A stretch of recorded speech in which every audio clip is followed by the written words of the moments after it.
Om Namo Bhagavate Vasudevaya. Om Namo Bhagavate Vasudevaya. Om Namo Bhagavate Vasudevaya.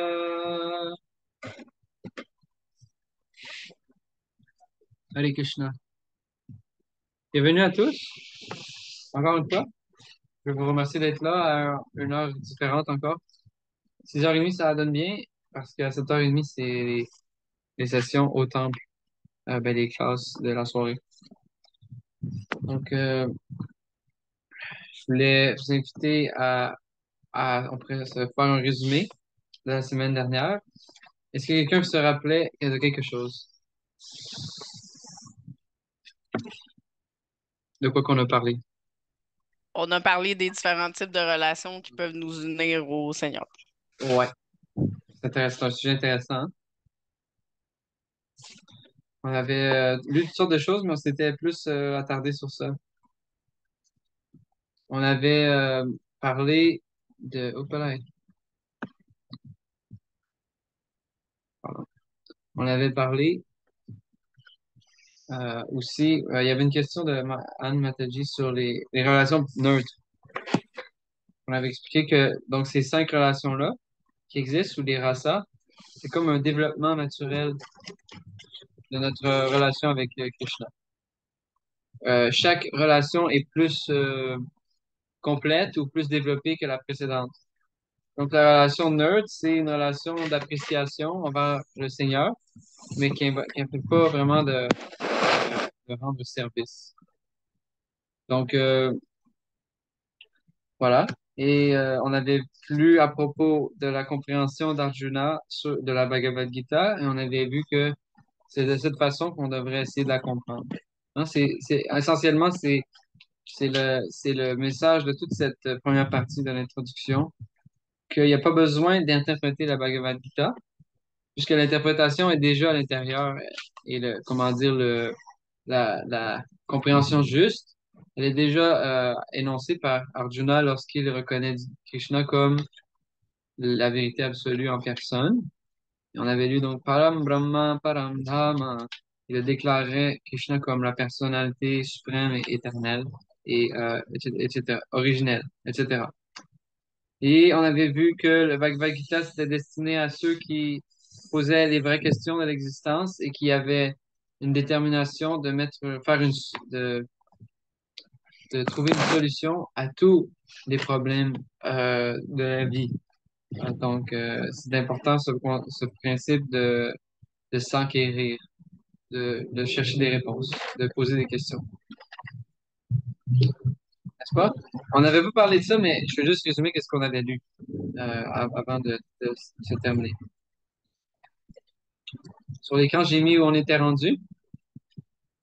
Et oui, la dernière chose qu'on avait lu, c'est que Arjuna, il semble être dans l'illusion, mais on comprend que il est dans une relation d'amitié avec Krishna. Ça veut dire qu'il est déjà au stade de la perfection. Donc, pour un âme perfectionnée, il n'est pas question d'être dans l'oubli, dans la confusion ou dans l'ignorance, comme Arjuna semble l'être. Donc, on a vu que c'était pour notre bénéfice si Arjuna posait toutes ces questions, pour le bénéfice de l'humanité.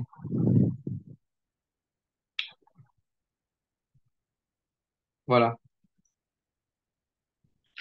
Donc, aujourd'hui, on va continuer et on va commencer sur un sujet assez intéressant, les 5 vérités établies dans la Bhagavad Gita. Donc, je vous invite à poursuivre. Si vous voulez bien lire ceux qui peuvent, je vais inviter Madame Ananda Prabhu, s'il vous plaît. La Bhagavad Gita nous amène à comprendre 5 vérités fondamentales, dont la première est la science de Dieu, et la seconde, nature intrinsèque des êtres vivants. Dieu est Isvara, celui qui dirige, et les êtres distincts, les jivas, ceux qui sont dirigés. Seul un insensé se croira libre et ne connaîtrait pas sa position subordonnée. L'être est en, en tout point subordonné, au moins dans son existence conditionnée.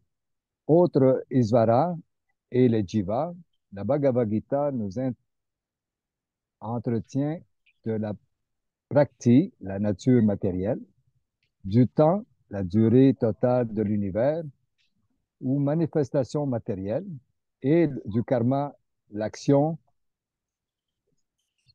la manifestation cosmique donnant lieu aux activités innombrables et variées des êtres.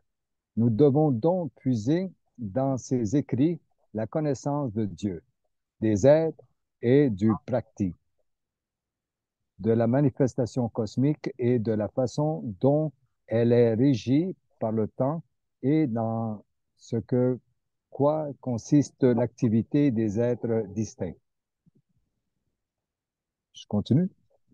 Oui, donc, Anne, vous êtes en voiture, OK. Annick, ça, Oui. c'est de la détermination. Elle assiste à la classe de son auto. Merci. Attends, je suis pas sûre. Ouais, c'est bon. La Bhagavad Gita, à partir de ses 5 sujets fondamentaux, va démontrer que Dieu est suprême entre tous les êtres. Qu'on le nomme Krishna, Brahman, Paramatma, souverain suprême ou autrement, les êtres vivants ne partagent cette souveraineté qu'en qualité. Comme le montreront les derniers chapitres, la nature matérielle est subordonnée au Seigneur suprême et fonctionne sous sa direction. Krishna n'affirme-t-il pas Maya Yakshena Prakriti Suyate Sa Karam Karam. La nature matérielle opère sous ma direction. Voir les merveilles de l'univers devrait nous aider à comprendre que derrière la manifestation cosmique se trouve l'être qui a le contrôle de tout. Rien ne saurait exister qui ne soit régi par quelqu'un. Il serait puéril de nier l'existence de ce maître d'œuvre. Un enfant trouverait peut-être extraordinaire qu'une voiture roule d'elle-même sans traction animale, mais l'adulte, lui, sait que la machine a un moteur et au-delà un conducteur. Le Stephen Seigneur, Covey. le Seigneur suprême est sans conteste le conducteur de tout ce qui existe. Est-ce que je continue? On va regarder. Je pense qu'André aussi est en voyage. Je peux continuer? OK. Comme nous le verrons Non, dans les je vais y derniers... aller, je vais y aller. OK. Comme nous le verrons dans les derniers chapitres, le Seigneur enseigne que les jivas, les âmes distinctes, sont d'infimes parcelles de son être et font partie intégrante de lui. Dans les derniers chapitres, pardon. Tout comme les gouttes d'eau de l'océan sont salées comme lui, tout comme les paillettes d'or sont du même métal précieux que la mine aurifère dont elles proviennent, nous-mêmes possédons les qualités de l'Ishvara suprême, Krishna, Bhagavan, mais à un degré infime, car nous sommes de minuscules Ishvaras, des Ishvaras subordonnés, partie intégrante de sa personne. Si nous essayons de dominer la nature comme nous essayons aujourd'hui de devenir maîtres de l'espace, c'est parce que cette propension à diriger qui est en nous se trouve en Krishna. La Bhagavad Gita précise que cette tendance à vouloir régir la nature matérielle ne fait pas de nous pour autant les maîtres suprêmes. Je vais passer la parole. On a un invité spécial ici à ISCON, Bhakta Alex. Y attend. Qu'est-ce que la nature matérielle? La Gita explique que la nature matérielle est ce qu'on appelle la prakriti inférieure, tandis que les êtres animés forment la prakriti supérieure. De toute façon, qu'elle soit inférieure ou supérieure, la prakriti opère toujours sous la direction du Seigneur. Étant d'essence féminine, elle lui est subordonnée comme une épouse à son mari. Elle dépend du Seigneur, son maître. Nous venons de réaliser que la nature matérielle sont toutes deux dominées, contrôlées par le Seigneur suprême, et que la Bhagavad Gita range les êtres vivants, bien qu'ils fassent partie intégrante du Seigneur dans la Prakriti. L'un des versets du 7e chapitre l'indique clairement. Aparayam mitas tevanyam prakritim vidime param jiva bhutam. La prakriti, la nature matérielle, est mon énergie inférieure, mais elle existe au-delà de cette nature. Une autre prakriti, l'être vivant ou jiva bhutam. Anavananda.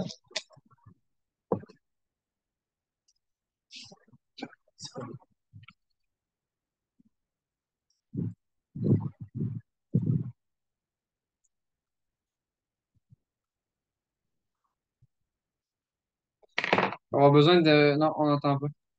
Madame Ananda, on t'entend pas. Désolé. Trois modes d'influence au guna. La vertu, la passion et l'ignorance sont inhérents à la nature matérielle. Ces gunas se combinent tous sous le contrôle du temps éternel et sont à l'origine des activités ou karma. Ces activités ont lieu depuis des temps immémoriaux et nous souffrons ou jouissons de leurs fruits. Ainsi, les hommes d'affaires, par exemple, qui a travaillé dur et intelligemment et a gagné beaucoup d'argent, il est heureux de jouir de sa fortune. Mais qu'il vienne à faire faillite, il sera malheureux. Cette alternance de bonheur et de malheur consécutive à nos actions est ce qu'on appelle le karma. Annick? Annick? Oui. D'entre les 5 objets d'étude de la Bhagavad Gita, l'Ishvara, le Seigneur suprême, le Jiva, l'âme distincte, la Prakriti, la nature matérielle, le Kala, le temps éternel, et le Karma, l'action, les 4 premiers existent éternellement. La manifestation de la Prakriti, bien qu'elle soit de nature éphémère, ne sont pas fictives. Il y a bien certains philosophes qui assurent que la manifestation de la nature matérielle est fausse, mais la philosophie Vaishnava, la philosophie de la Bhagavad Gita, affirme le contraire. La manifestation de l'univers matériel n'est pas fausse, elle est réelle, mais temporaire. Elle ressemble à un nuage qui traverse le ciel ou aux pluies dont se nourrissent les grains. Dès que le nuage s'éloigne ou que la saison des pluies s'achève, les récoltes se dessèchent. La nature matérielle suit un cours semblable. Elle se manifeste, demeure un certain temps, puis disparaît. Mais du fait que ce cycle se poursuit sans fin, la prakriti est éternelle et bien réelle. Du reste, le Seigneur l'appelle ma prakriti. Cette nature matérielle est une énergie séparée du Seigneur, tandis que l'être vivant constitue une énergie qui lui est éternellement liée. Le Seigneur, les êtres, la nature matérielle et le temps sont donc tous éternels et intimement liés les uns aux autres. Seul le karma, dont les effets peuvent toutefois provenir d'actions très anciennes, n'est pas éternel. Ainsi souffrons-nous ou jouissons-nous des actes des suites de nos actes depuis des temps immémoriaux.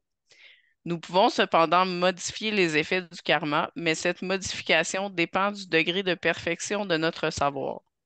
En général, en dépit de l'étendue de nos activités, nous ignorons ce qu'il faut réellement faire pour échapper aux conséquences de nos actes.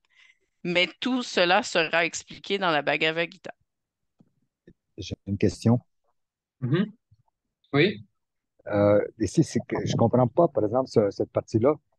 Si tu roules un peu trop vite, là, je voulais la lire, mais anyway, c'est qu'ils disent que l'énergie matérielle n'est pas avec le Seigneur, quelque chose comme ça. Là. Ça, je la conçois pas, là, qu'est-ce que ça veut dire au juste. Ouais, OK. C'est ça, Là, la nature matérielle Est une énergie séparée du Seigneur. est séparée du Seigneur. ouais, que je vais le Comment prendre quelque plus. chose peut être séparé? Comment quelque Ouais, chose peut être séparé séparé. du Seigneur? Tandis que là, vous connaissez qu'il est éternellement lié. Ouais, c'est intéressant, hein? C'est Bonne ça, comme question. il y a juste le Seigneur qui existe, il n'y a rien d'autre que Dieu. Ouais. Comment quelque chose peut être au dehors du tout? Ouais. Wow, c'est vraiment une bonne question. Séparé vu qu'il est éphémère. Euh, on a une tentative de réponse ici, Alex. Ben, plus haut, ça disait que c'est le seul des 5 éléments qui est éphémère. Donc, c'est peut-être dans la traduction ce qu'il voulait dire, est séparé du Seigneur parce que le Seigneur est éternel. La Prakriti, elle est éphémère. Donc, il y a une forme de séparation entre les deux, vu qu'un est éphémère puis l'autre est éternel. OK. Juste rajouter, ben, en réalité, la prakriti, c'est expliqué ici qu'elle est éternelle. Elle est réelle. Le karma est temporaire. Ah, le karma est encore. Donc, Mes excuses. c'est bon. Euh, oui, séparer, c'est une façon de parler. Bahiranga Shakti. En sanskrit, c'est ça le mot. Bahiranga. Ça veut dire, c'est relatif. Euh, Prabhupada, il donnait cet exemple-là. Il disait, quand que je vous parle, vous de face à face, c'est mon énergie euh, personnelle. Mais quand il disait, vous écoutez ma cassette qui joue, ça, c'est mon énergie externe. Donc, c'est un bon exemple pour vous aider à comprendre. Fait Ben, que c'est toujours c'est- Prabhupada qui parle. Veut dire, il n'y a pas de, entre sa voix et l'enregistrement, il n'y a pas de différence. C'est toujours le même sujet, de la même personne que les idées sortent. oui, c'est ça. Oui. C'est pour ça que je dis que c'est relatif, dans le sens que par rapport à parler directement avec lui, il existe une différence, tu sais. Donc, l'énergie matérielle, oui, c'est juste l'énergie de Krishna. Et elle peut pas être dissociée de lui, vous avez raison. C'est rien d'autre que son énergie, c'est rien d'autre qu'une manifestation de son existence. Vous avez dit un bon point, ça, on va le lire dans 2 ou 3 pages. OK. Et Merci. si je... Non, non, mais bienvenue. Mais qu'est-ce que je veux dire, qu'est-ce que ça parle dans 2 pages, c'est le mantra de Ishopanishad. Je pense que vous avez suivi le cours à Prabhava, c'est ça? Oh, là, je vous entends plus. Oui, pendant des années, j'étais avec Prabhupada. Le J'écoutais ses premier cours mantra, tout. c'est ça, mais le premier mantra de la Ishopanishad, ça dit Om Purnamada Purnamidam, le tout complet, et la personnalité suprême de Dieu, et tout est en lui, et rien ne saurait lui échapper, et tout ce que nous connaissons sont des émanations de son existence, etc., etc. Donc, Prabhupada va référer à ce beau mantra plus loin dans l'introduction, peut-être dans 3 pages, 4 pages. Euh, mais donc, c'est une bonne question. Si je pourrais dire une réponse brève, mais c'est ça, c'est que l'énergie externe, elle agit, euh, elle couvre les êtres pour qu'ils oublient leur relation avec Dieu. Et de cette façon-là, elle agit comme à l'extérieur vraiment des divertissements du Seigneur. C'est décrit que l'énergie, la prakriti, c'est comme un nuage dans le ciel du monde spirituel. Donc, oui, ça fait partie de l'existence du Seigneur, mais par rapport à ce qu'on voit manifester ce qu'on voit manifester dans le Vaikuntha, ben, c'est considéré externe. Donc, c'est par comparaison, mais vous avez raison, et ça, c'est la vision des êtres perfectionnés, qu'en réalité, il y a pas rien d'autre qui existe que le Seigneur. Mais pour nous, ça aide à comprendre ces catégories-là, comme là, Prabhupada enseigne. De voir, OK, ça c'est Maya, ou ça c'est l'énergie illusoire, et ça c'est l'énergie spirituelle. En réalité, c'est que des interactions et des actions faites par Krishna, mais donc pour notre bénéfice, ben, on comprend, il y a quand même des catégories. Euh, bonne question, merci, Pablo. Il n'y a pas aussi un principe de subordination. C'est comme la nature matérielle est subordonnée au Seigneur, à Krishna. Dans le fond, pour être subordonné, en quelque part, il faut qu'il soit extérieur. Sinon, il n'y a pas de relation de subordination. Ben, nous autres, les êtres vivants également sont considérés subordonnés. C'est ça qu'on a lu plus haut, n'est-ce pas? Et nous, on est considéré qu'on fait partie de l'énergie interne. Mais Les êtres vivants, ben, dans le fond, ouais, les êtres vivants font partie de la Prakriti qui disait supérieure. Dans le fond, sont non différents de Krishna. Tandis que la Prakriti, le monde matériel, est vraiment subordonné. Fait que Krishna est au-delà. Fait que vu qu'il est au-delà, il doit être séparé parce qu'il est au-delà. C'est Ben, philosophique un peu, là, non, mais non, en non. même temps, elle est subordonnée, donc c'est Oui, oui, comme oui.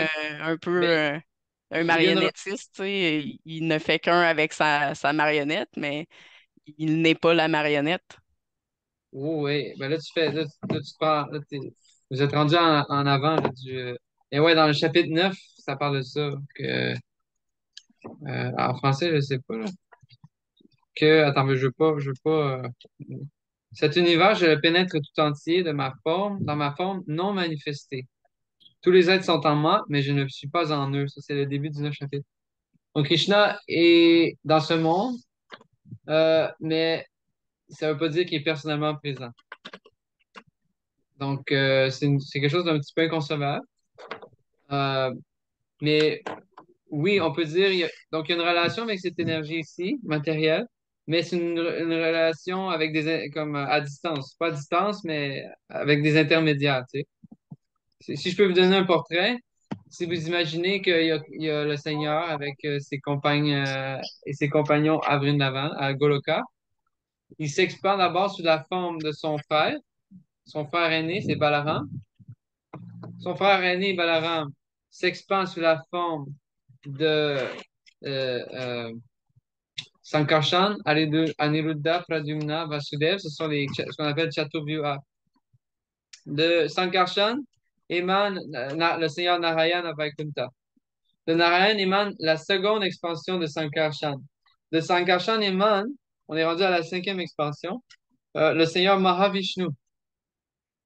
Le Seigneur Mahavishnu, c'est lui qui prend refuge ou qui prend demeure dans le Prakriti, dans le Mahatattva, l'énergie matérielle, qu'on disait qui est comme un nuage dans le monde spirituel.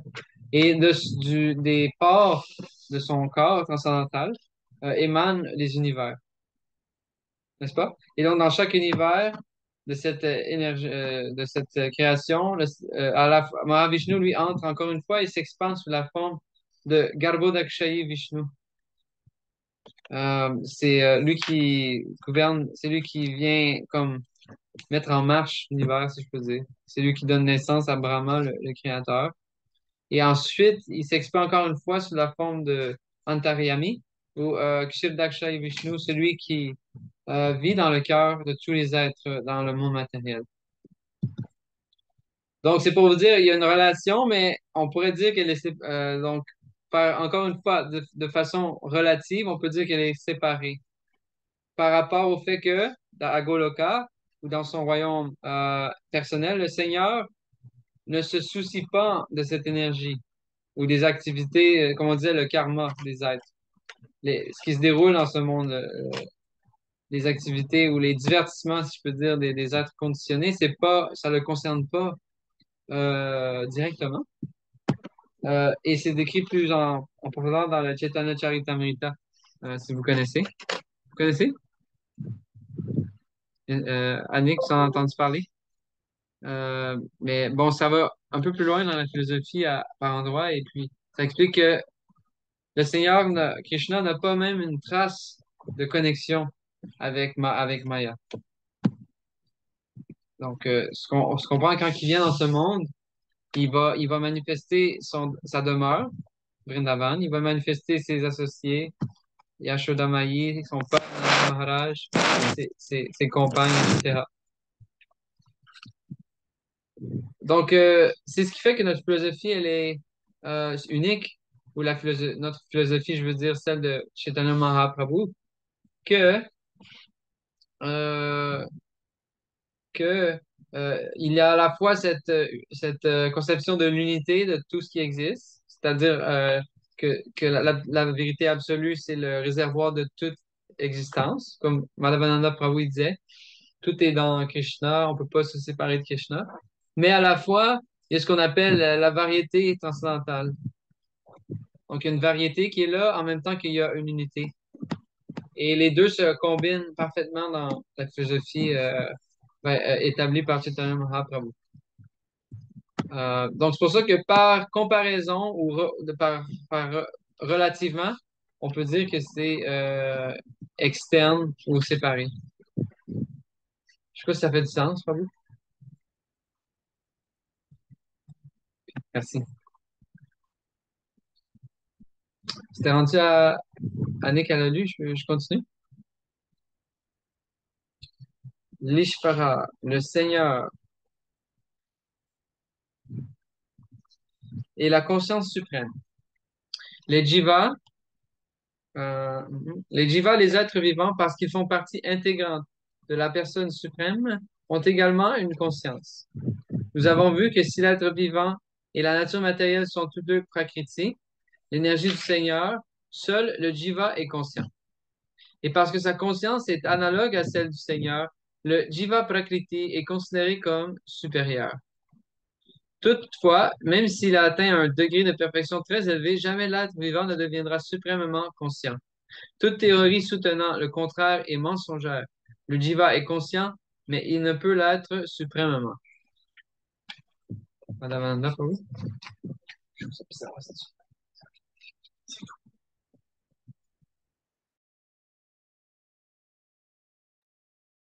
Vous montez parce que je lis sur le téléphone. Vous montez je Oh, sais pas, excusez. OK. Le troisième chapitre de la Bhagavad Gita établit clairement cette distinction entre le jiva et le isvara. Tous deux sont chitra jnas, conscients, mais le premier n'est conscient que de son propre corps, tandis que le second, une conscience qui s'étend à la totalité des êtres.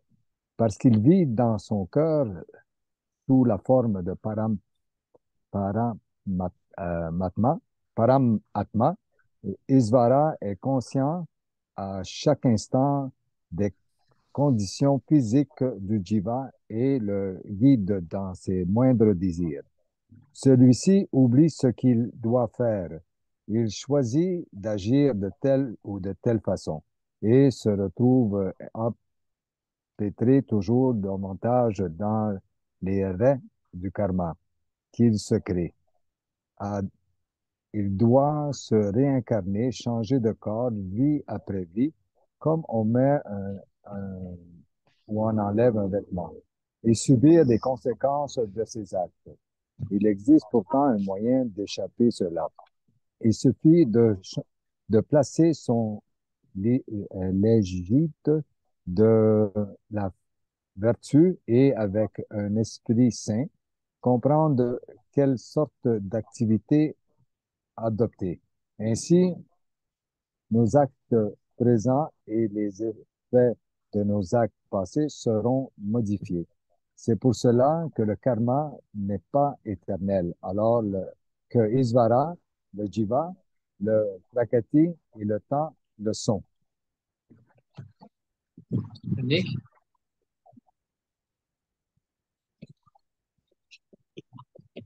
L'être vivant ressemble à l'Ishvara dans la mesure où leurs consciences sont toutes deux transcendantales.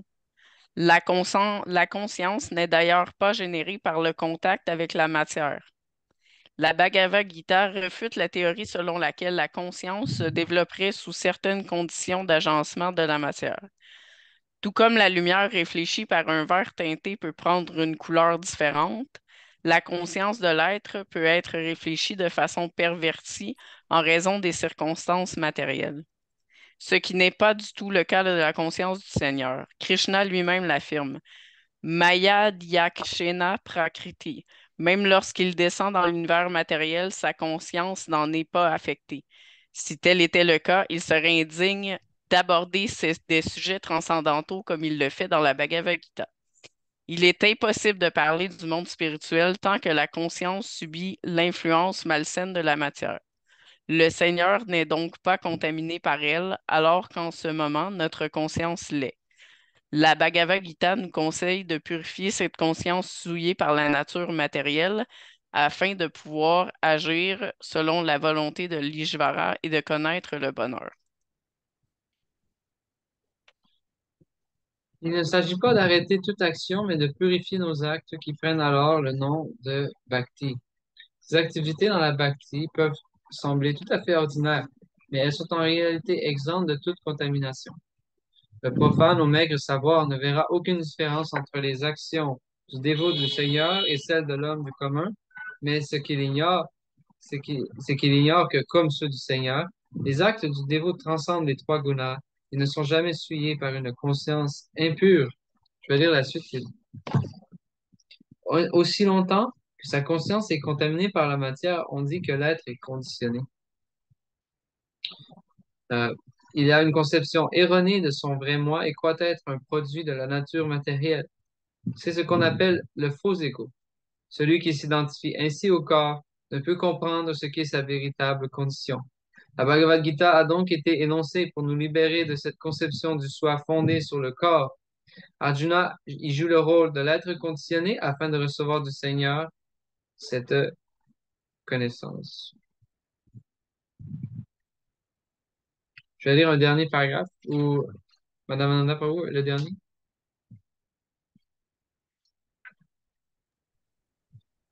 Le premier devoir du spiritualiste est de s'affranchir du concept erroné du soi.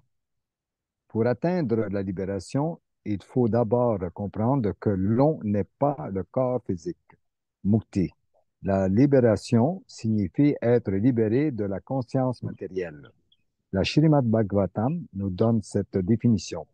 Mukti itvanyata rupam svarupena svastiti.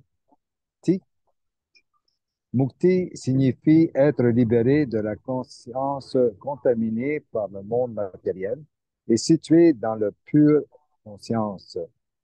Du reste, comme la Bhagavad Gita n'a d'autre objet que de raviver la conscience pure de l'être. Il est naturel qu'à la fin de l'ouvrage, Krishna demande à Arjuna si sa conscience est maintenant purifiée. Avoir la conscience purifiée indique que l'on agit conformément aux instructions du Seigneur.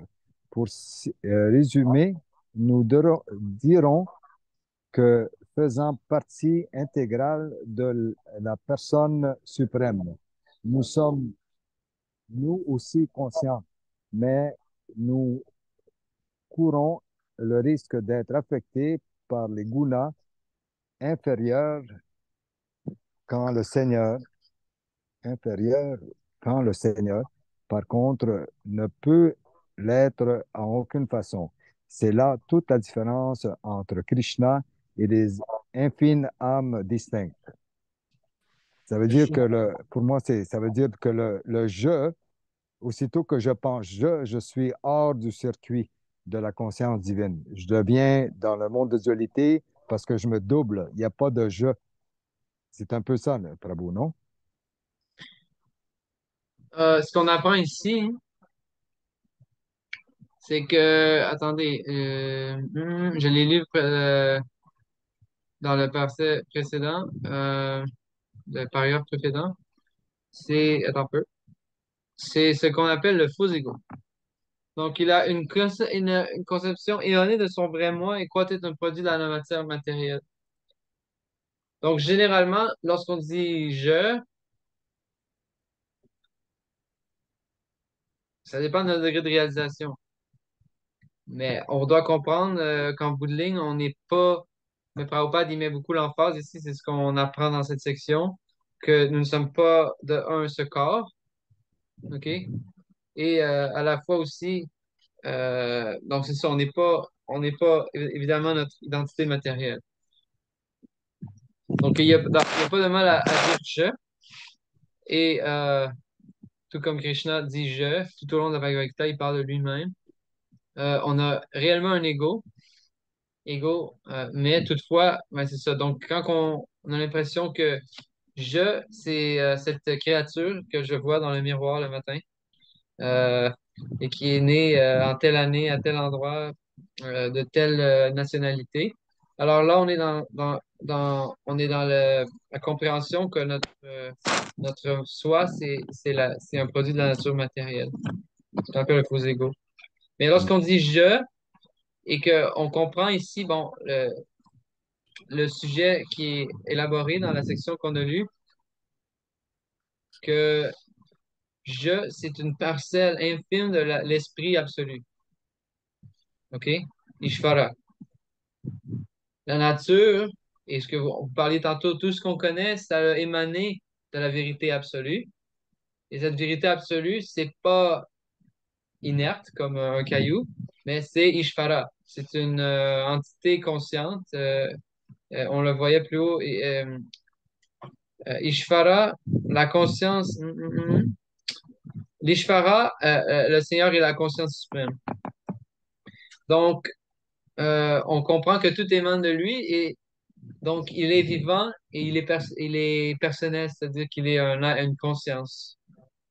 OK?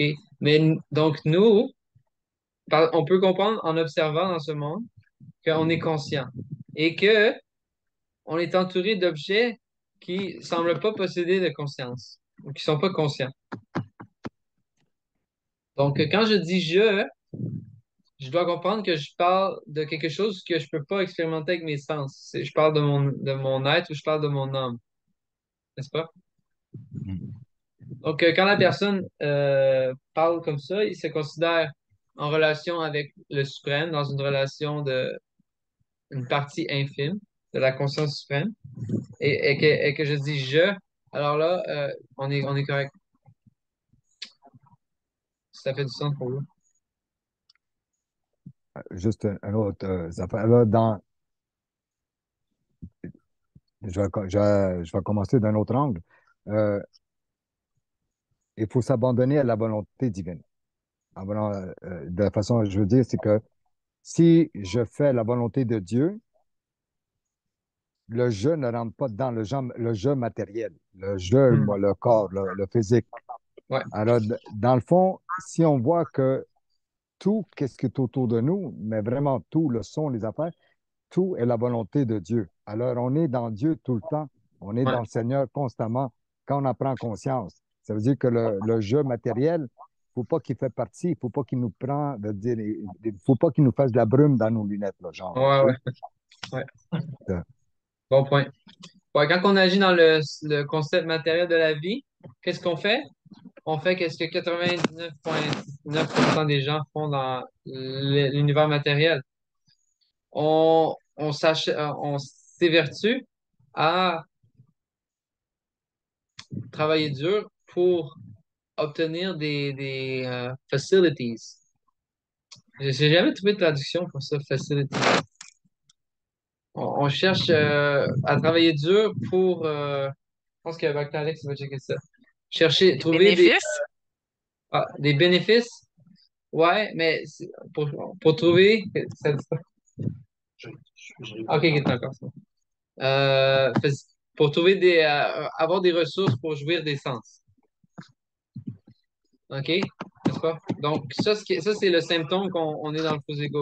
Euh, attendez, c'est quoi? Nunam pramanta kurute. Oh, Nunam pramanta kurute vikarma yadindriya pritaya prinati nasadu manye yatohatmanayam asana pikle shadana shadeha. Le Bhagavatam, cinquième chant, chapitre 5, verset 4. Les enseignements du roi Rishabhadeva. Euh, parce qu'ils sont troublés par une fausse conception de l'existence. Les pauvres âmes conditionnées, les pauvres personnes de ce monde sont euh, obsédés par les objets des sens.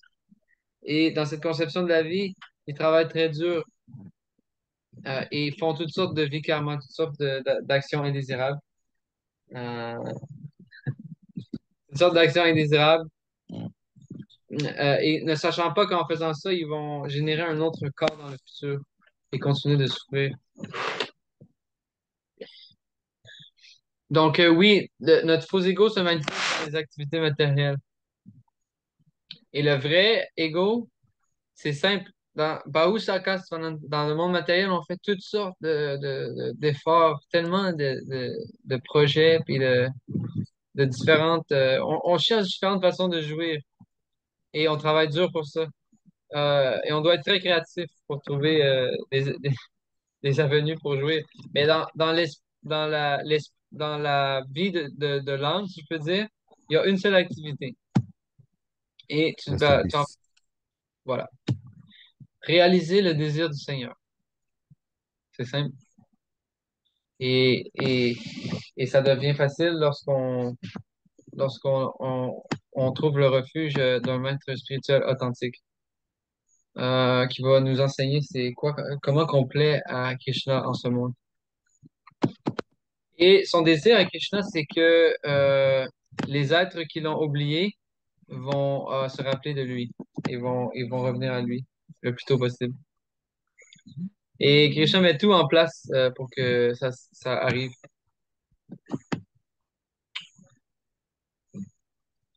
Donc, qu'est-ce qu'on apprenait aujourd'hui? C'est qu'il existe ces 5 sujets.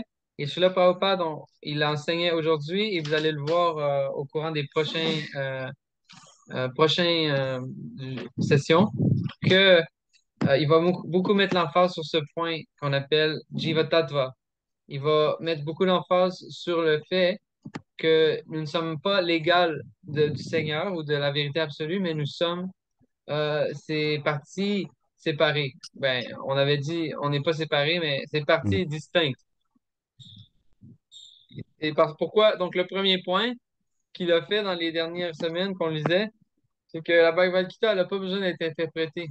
Il suffit juste de l'étudier telle elle est expliquée par les grands acharyas et telle qu'elle a été reçue par Arjuna lui-même. Pourquoi? Parce que la Bhagavad Gita était beaucoup mal interprétée depuis des années par des philosophes qu'on a expliqué au tout début des Mayavadis. Et le deuxième point qu'on apprend maintenant, c'est que dans cette Bhagavad Gita, il n'est pas de question que l'être vivant est en tout point égal avec Dieu. Donc ça, c'est un point qu'il va encore et encore nous être expliqué pour qu'on puisse avoir le juste entendement de la Bhagavad Gita. J'ai Pour qu'on... réussi. Oh, on a notre invité, Monsieur Jean-Mars. Oui, j'ai réussi. Bon, Parce mais que bizarre. Oui, bonjour à vous. Hare Krishna. Hare Krishna. Bon, on est heureux de vous avoir. Vous allez pogner 5 minutes. Ouais, en fait, j'étais en train de me battre, je ne sais pas pourquoi, mais j'avais du mal à me connecter, oui. Pas de problème. Bienvenue. Merci. Donc, que c'est un point qu'on va entendre et entendre, et c'est tellement important, parce que la philosophie mayavade ou impersonnelle se base sur cette compréhension que l'être distinct est dans l'illusion et qu'en réalité, l'être distinct n'est nul autre que Dieu, la personne suprême, mais il est piégé dans une fausse conception de la vie qui fait qu'il a oublié qu'il est Dieu, il se croit un être distinct. Est-ce que vous comprenez? C'est comme Dieu a oublié qu'il est Dieu, alors ça, c'est nous. C'est le Supreme Brahman qui est recouvert, qui est dans l'illusion. Annick, ça l'a fait rire. À moins que tu écoutes un On serait cartoon. vraiment mal pris, sérieux. Dieu serait dans le trouble, hein? Non, nous, on serait dans le trouble. Comment ça? Dieu, ben, parce que nous, on resterait toujours là, on serait toujours pognés, on n'aurait pas personne pour nous aider. Ah, mais parce que Dieu il serait déjà dans Maya, c'est ça?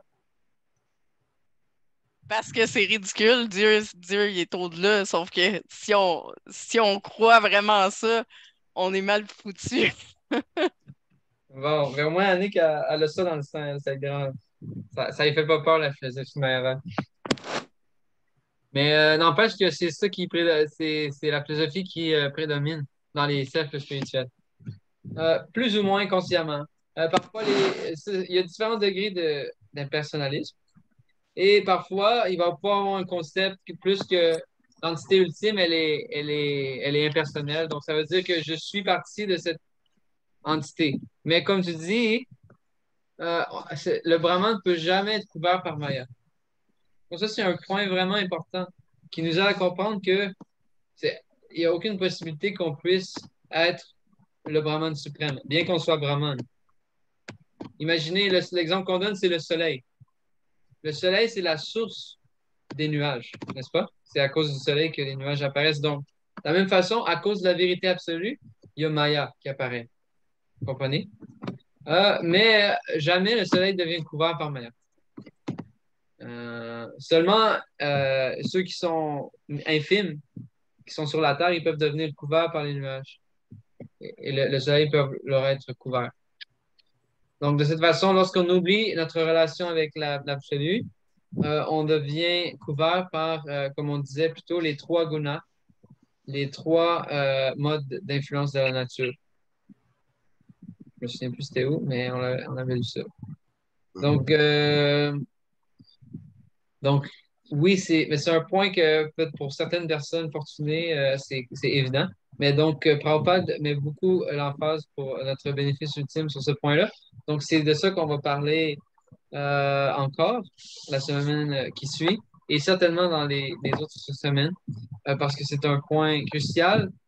Et on l'avait parlé dans les toutes premières classes que pourquoi cette emphase? On était dans la préface et Prabhupada était les Mayavadis, ils ont ruiné la Bhagavad Gita et le Seigneur Mahaprabhu nous enseignait si vous écoutez les commentaires des impersonnalistes sur les écrits védiques sur la Bhagavad Gita, vous êtes condamnés. Donc, est-ce que ça, c'est une forme pardon, est-ce que c'est une forme de haine ou d'intolérance? On avait plutôt déterminé que c'est plutôt une forme de compassion, une compassion spirituelle, très profonde, qui peut être dure à comprendre pour ceux qui n'ont pas cette vision spirituelle. Mais donc,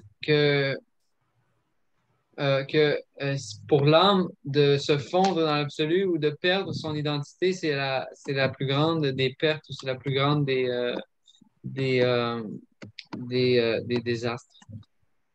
Parce que ça détruit en elle, en nous, le sentiment sublime de dévotion, qui est Jiver Svarupahai Krishna Nityadas, qui en réalité est notre Svarup.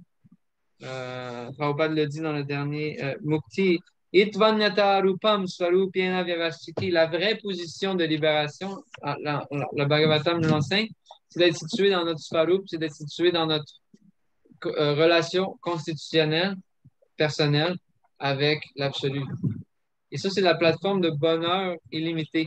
C'est la plateforme de ce qu'on appelle Ananda. C'est la plateforme d'échange émotif sur la plateforme infinie.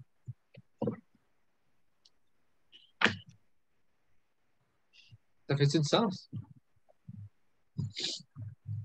Donc, voilà. Ou une question. Attends, je vais donner une chance, Mme Ananda, voir s'il y a d'autres qui ont une question avant vous. Okay? Moi? Ouais, on va juste voir s'il y a quelqu'un d'autre, OK? Puis après, on va passer à vous. Jean-Marc, est-ce que ça fait du sens? Vous êtes arrivé à la fin, là, par contre. Ouais, c'est bien dommage. Mais oui, ça fait du sens.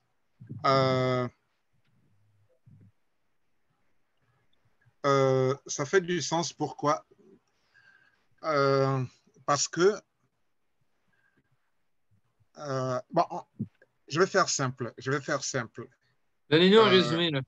Je vais faire simple parce que dans la Bhagavad Gita, voilà, il est lui-même, il le dit, hein, la vérité suprême, il dit, je suis la vérité suprême. Il n'y a aucune vérité au-dessus de moi.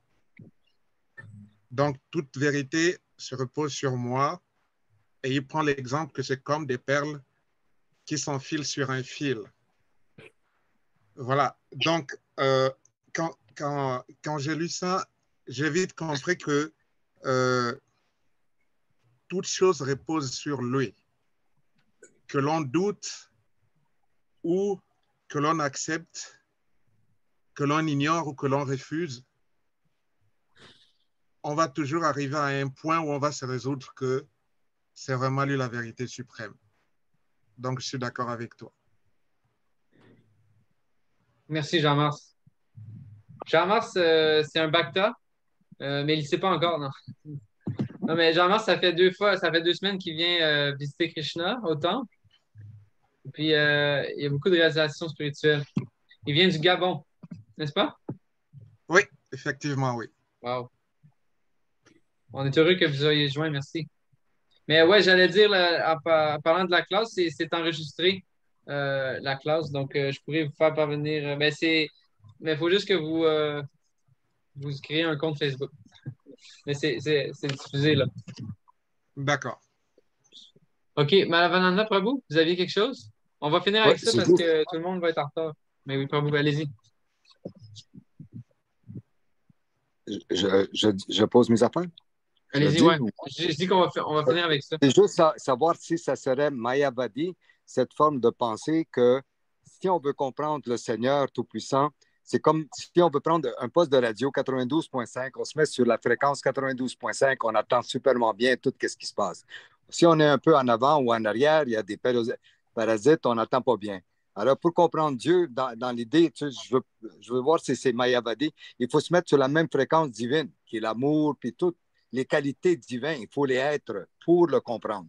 Est-ce que c'est Mayavadi, Prabhu, dans cette Ouais. façon de... Ben, c'est que les Mayavadis aussi, ils essaient de, à quelque part, développer des qualités transcendantales qui sont mentionnées dans la Bhagavad Gita. Mais il y a un élément qui manque et c'est l'élément de service d'amour. Euh, Ça, c'est expliqué dans le chapitre 12. Je vous invite à lire les 5 premiers versets du chapitre 12. Arjuna demande à Krishna, qui est le meilleur? Celui qui t'adore dans la forme impersonnelle ou celui qui est toujours dévoué à ton service? Et Krishna dit, euh, attendez, je ne veux pas déformer, là. Il dit,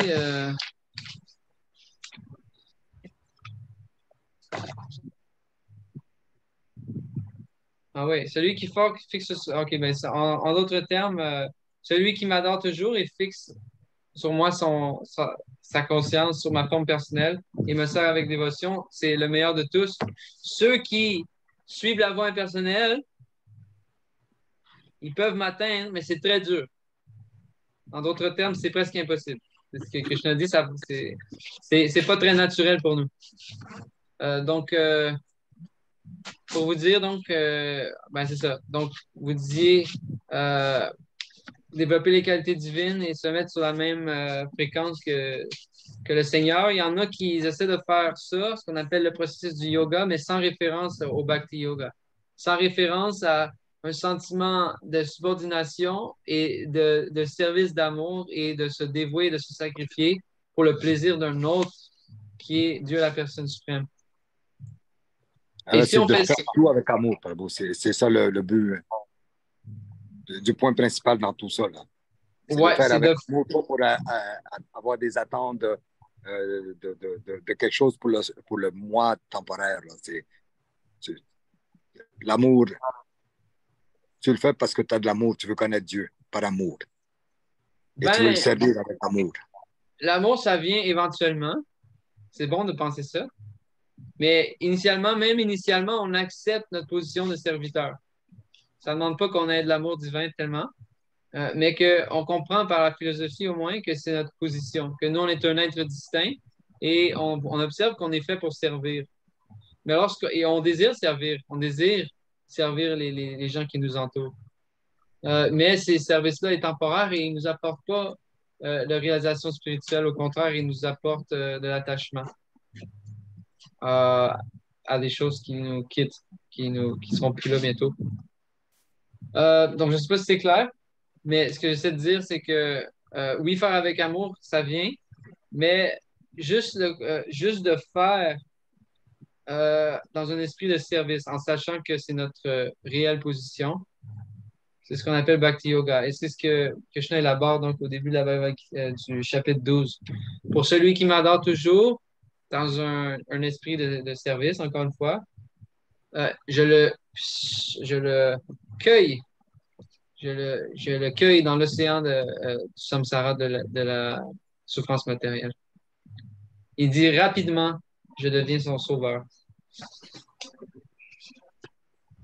Donc, je ne sais pas si ça vous a aidé à votre question, mais oui, on veut devenir comme le Seigneur et on veut développer les mêmes qualités. Mais ce qui serait Mayavadi, c'est de vouloir développer des qualités divines pour, c'est ça, se fondre dans l'absolu, avec un désir qu'il n'y ait plus de différence entre moi et l'absolu. Il y a toujours une différence.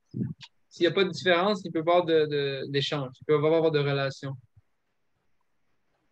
Et pour un dévot, ça, c'est la pire catastrophe. C'est dit que la libération impersonnelle, Rupa Goswami enseigne, c'est comme l'enfer pour le dévot.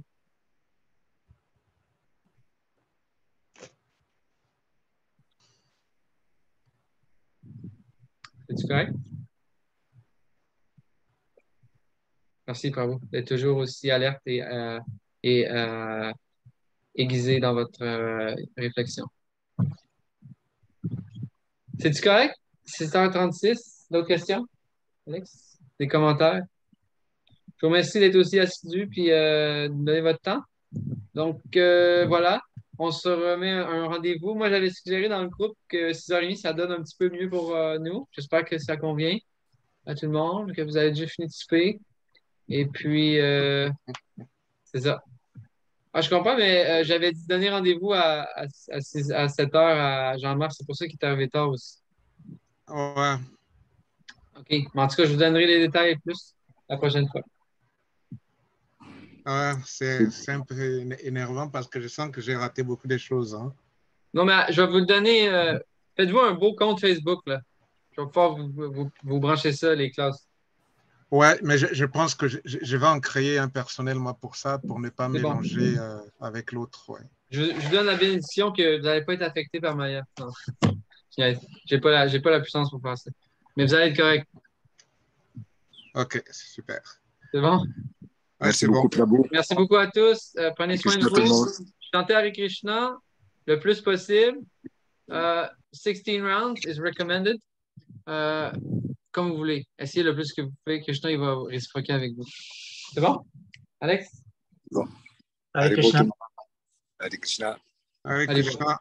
Jai Shila Prabhupada ki. Jai. Jai. Ganta Shrimad Bhagavad Gita ki. Jai. Jai. Jai. Regarde, il dit Jai. C'est un bacta. OK, merci. Allez, bon. Merci.